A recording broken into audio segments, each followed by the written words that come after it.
Seruput kopi dulu, Lur. Di balik kedatangan Kree Gajah Mada, ternyata ada persiapan menarik yang mulai dilakukan TNI.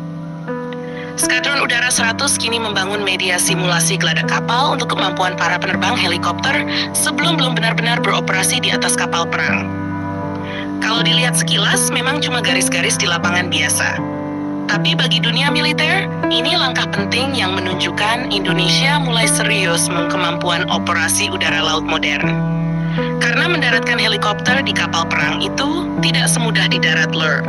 Pilot harus menghadapi dek sempit, kapal bergerak karena ombak, angin laut yang tidak stabil, bahkan kemungkinan operasi malam hari saat kondisi minim cahaya. Makanya banyak negara besar menjadikan latihan deck landing sebagai kemampuan elit dalam dunia penerbangan militer. Nah, Indonesia sekarang mulai membangun fondasi ke arah sana. Simulasi geladak ini dibuat menyerupai kondisi asli dek kapal perang. Ada garis pendaratan, area pendekatan, dan posisi panduan visual yang nantinya membantu pilot terbiasa sebelum melakukan pendaratan langsung di kapal. Tujuannya sederhana tapi penting, yaitu membangun refleks dan kebiasaan visual para penerbang agar saat latihan laut, nanti mereka tidak kaget menghadapi kondisi sebenarnya. Dan ini sangat penting, karena kesalahan kecil saat landing di kapal perang bisa berbahaya. Ruang gerak terbatas, posisi kapal terus berubah, ditambah adanya radar, antena, dan berbagai perlengkapan di dek kapal yang membuat operasi makin rumit. Kedatangan KRI Gajah Mada sendiri menjadi perhatian besar di kalangan pecinta militer Indonesia.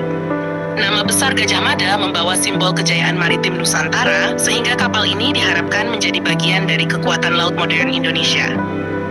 Menariknya, yang dipersiapkan bukan cuma kapal, tapi juga kualitas sumber daya manusianya. Karena secanggih apapun kapal perang, tetap pilot dan kru yang menentukan keberhasilan operasi. Indonesia sebagai negara kepulauan memang membutuhkan kemampuan udara laut yang kuat.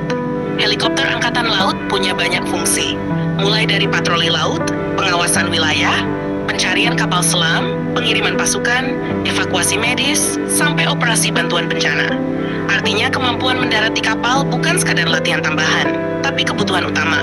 Langkah ini juga menunjukkan kerjasama TNI AU dan TNI AL makin solid. Operasi udara maritim tidak bisa berjalan sendiri-sendiri. Semua harus terhubung mulai dari pilot, kru kapal, operator radar, hingga pengendali lalu lintas udara di kapal. Kalau koordinasi buruk, operasi bisa gagal total.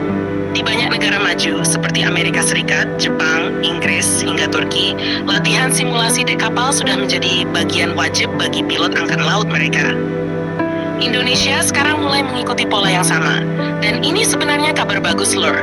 Karena artinya modernisasi militer Indonesia tidak hanya fokus membeli alutsista baru, tapi juga membangun kemampuan tempur yang realistis. Apalagi Indonesia ke depan diperkirakan akan semakin aktif menjaga wilayah laut strategis seperti Natuna Utara, Selat Malaka, Laut Sulawesi, hingga jalur timur Indonesia. Helikopter kapal perang akan menjadi alat penting untuk patroli cepat dan pengawasan area luas. Belum lagi jika nanti armada baru seperti fregat Merah Putih, kapal PPA Italia, atau kapal Milgem Turki sudah aktif penuh. Semua kapal modern itu membutuhkan pilot yang benar-benar siap operasi laut. Jadi latihan seperti ini bisa dibilang investasi jangka panjang. Dan yang menarik, masyarakat sekarang mulai memperhatikan detail-detail seperti ini. Artinya, kesadaran publik terhadap perkembangan pertahanan Indonesia juga semakin meningkat. Karena kekuatan militer modern memang tidak hanya soal rudal atau jet tempur, tapi juga soal latihan, disiplin, dan kesiapan personel. Kalau program seperti ini terus berkembang, bukan tidak mungkin Indonesia nantinya memiliki kemampuan operasi helikopter laut yang jauh lebih maju dibanding sebelumnya. Ini juga bisa membuka jalan bagi pengembangan operasi gabungan yang lebih kompleks di masa depan. Mulai dari patroli maritim, operasi anti kapal selam, pengawasan perbatasan, sampai misi bantuan kemanusiaan saat terjadi bencana alam. Semua membutuhkan pilot yang siap bekerja di atas kapal perang. Dan dari latihan sederhana berbentuk simulasi garis dek kapal ini, kita bisa melihat satu hal penting. Indonesia mulai membangun budaya operasi maritim modern secara perlahan tapi pasti. Kita tunggu saja bagaimana perkembangan KRI Gajah Mada nanti setelah aktif penuh bersama armada laut Indonesia lainnya. Karena kalau latihan dan modernisasi berjalan konsisten, kekuatan udara laut Indonesia bisa naik level dalam beberapa tahun ke depan.